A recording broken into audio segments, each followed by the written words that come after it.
Gloria a Dios. Fíjese que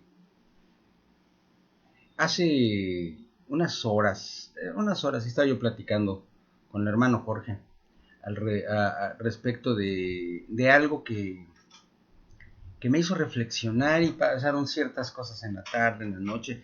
Yo siempre que hablo con usted en este tiempo, lo que yo le comparto es algo que tiene que ver sobre todo con nosotros como personas que vivimos el día a día como cristianos, porque bueno, hay tiempos que tenemos para hablar de teología y hablar del tercer cielo y hablar de cosas, pero lo que yo le comparto tiene mucho que ver con mi experiencia cotidiana, con las cosas que yo vivo y que me permite el Señor usar para aprender y entonces así poderle a usted compartir las cosas que Él quiere y que Él tiene para nosotros. Mire, estaba hablando con hermano Jorge, también con otra persona con la que platiqué, y hablábamos un poquito de diversos temas, pero lo que estuvo rondando mi cabeza, mi corazón, fue esto que es muy importante. Yo ya no supe por el tiempo que tardé yo en poder estar aquí con usted por otras cosas. ¿Cómo tituló la hermana No le Betina puse nada, le ponemos al ratito. el tema? Pero yo quiero hablarle a usted podríamos llamarle honestidad versus brutalidad. Vamos a llamarlo así, un poquito rígido. Pero mire, le voy a decir a qué me refiero. Nosotros, los cristianos, somos impelidos por causa del Espíritu Santo a ser honestos, a ser auténticos, a que nuestras palabras siempre reflejen la verdad. Amén. Amén. Esto no está mal de ninguna manera, esto es bueno por sí mismo, porque Dios es verdad y la verdad es Dios. Todo aquello que provenga de Dios es indiscutiblemente la verdad porque Él es quien gobierna todo el universo. Y nosotros, siendo hijos de Dios y siendo parte de su reino y parte de su familia, reflejamos la identidad de nuestro Dios siendo honestos y diciendo siempre la verdad, a pesar de las consecuencias que pueda acarrear, porque a veces la verdad tiene consecuencias fuertes, a No veces peca. decir la verdad da problemas. Mire, Betina acaba de darle al punto exacto de lo que me refiero. Y desgraciadamente, por causa de ese impulso que nosotros tenemos en el alma y que forma parte de nuestra nueva naturaleza como hijos de Dios, entonces agarramos el caminito de decir, bueno, pues yo la tengo, como soy hijo de Dios y como voy a reflejar la claridad con la que habla mi Padre Celestial, entonces pues yo siempre voy a decir la verdad y la verdad no peca pero incomoda, con la pena, ¿no? Al que no le guste ni modo. Y con ese pretexto nos convertimos en personas tan desagradables, personas de un trato tan feo, tan molesto, porque nosotros llegamos y nos olvidamos de todo lo que tenga que ver con el amor, de todo lo que tenga que ver con la misericordia, de todo lo que tenga que ver con cualquier otra cosa que no sea el que yo me sienta bien, el que yo crea que yo estoy en lo correcto.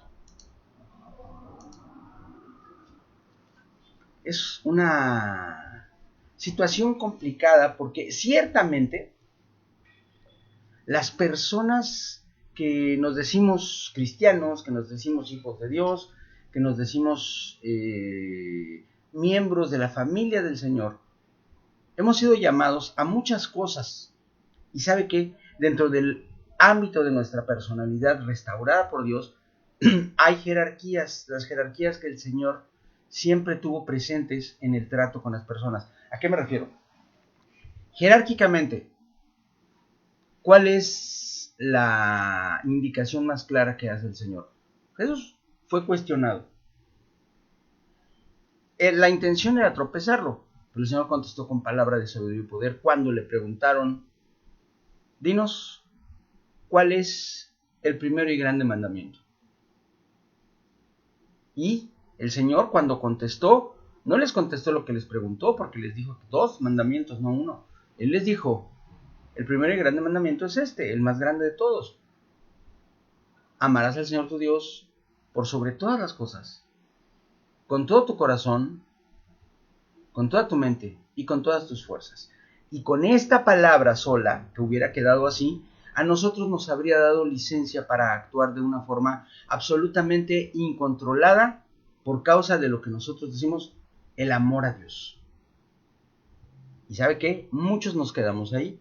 Como hijos de Dios, nosotros decimos, es que ante todo y por encima de todo yo amo a Dios y yo voy a agradar a Dios y yo tengo que hacer lo que Dios quiera y decir lo que Dios quiera que yo diga, y esa es la única medida de nuestra forma de actuar, de nuestro temperamento y de nuestro carácter moral.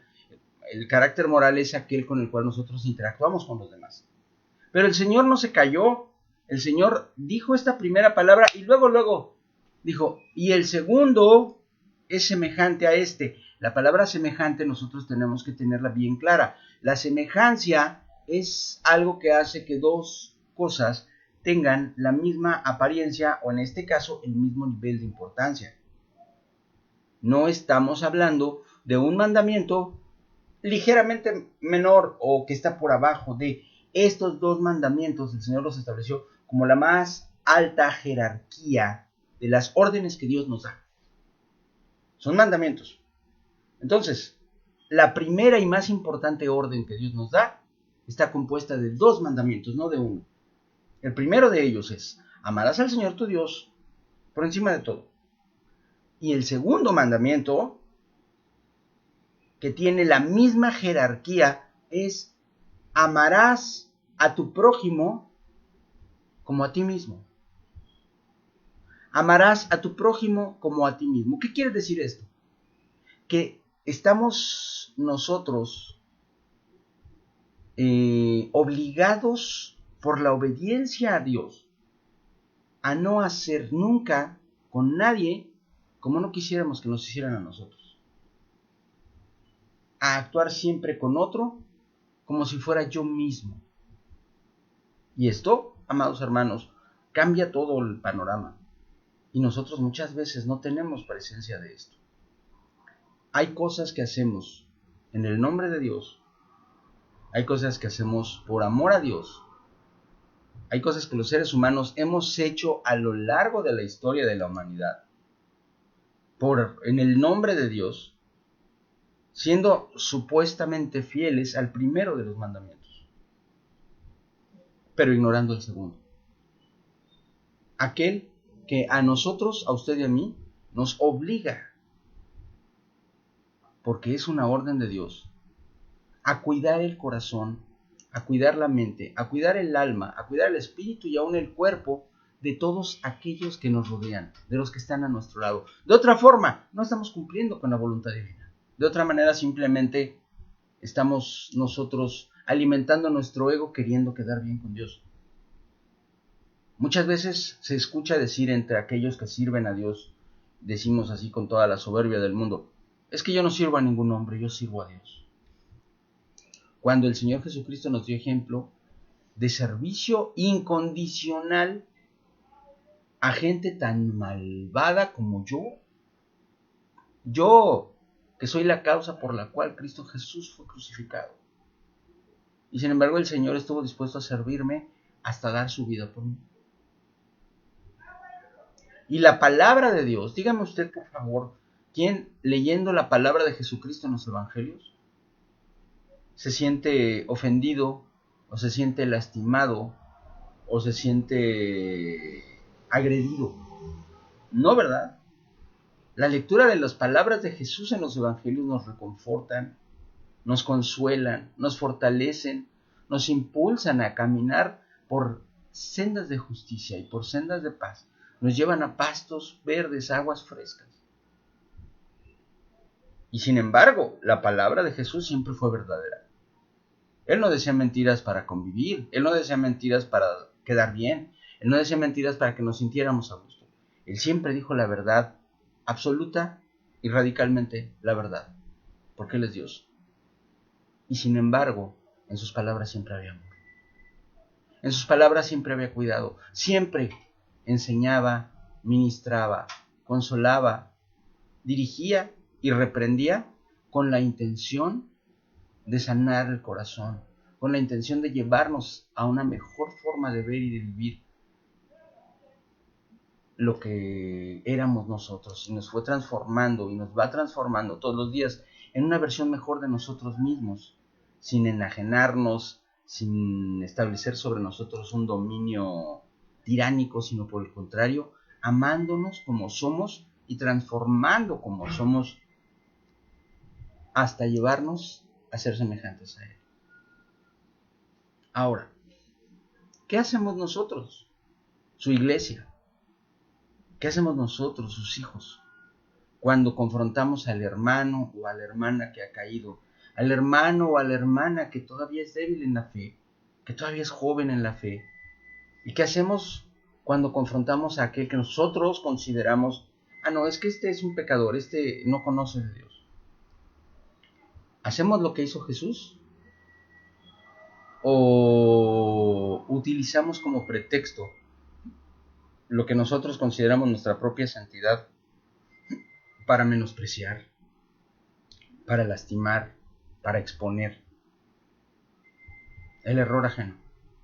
Mire, hay que tener mucho cuidado, porque muchas veces nosotros lo hacemos en nombre de la verdad, o incluso en nombre de Dios.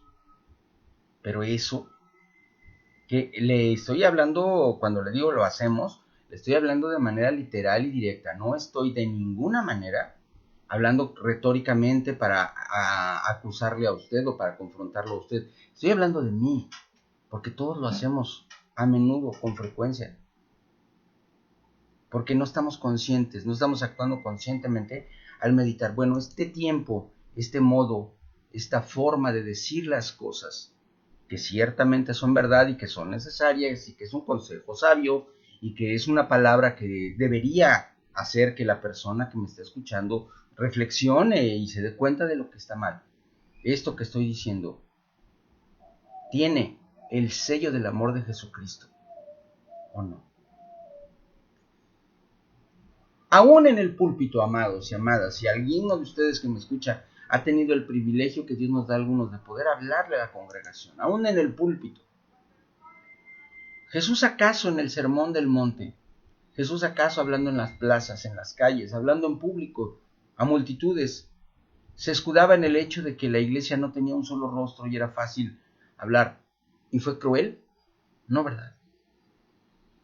Aún en sus más fuertes reprensiones, diciéndole a verdades, díganle esa zorra, diciéndole a los fariseos, hipócritas, sepulcros blanqueados. ¿Fue cruel? No. Fue enérgico, fue honesto, fue claro, fue directo, pero en todas sus palabras hubo siempre amor. Por encima de todo, jerárquicamente hablando, los más grandes mandamientos no tienen que ver con el actuar religioso, no tienen que ver con las cosas complicadas de la teología, tienen que ver con el amor. El amor es el principio fundamental de todo lo que hacemos y decimos en esta tierra como hijos de Dios, porque son estos los primeros y más grandes mandamientos, semejantes uno al otro, con la misma importancia, con el mismo nivel de jerarquía. Ama a Dios y ama a tu prójimo. Después viene todo lo demás.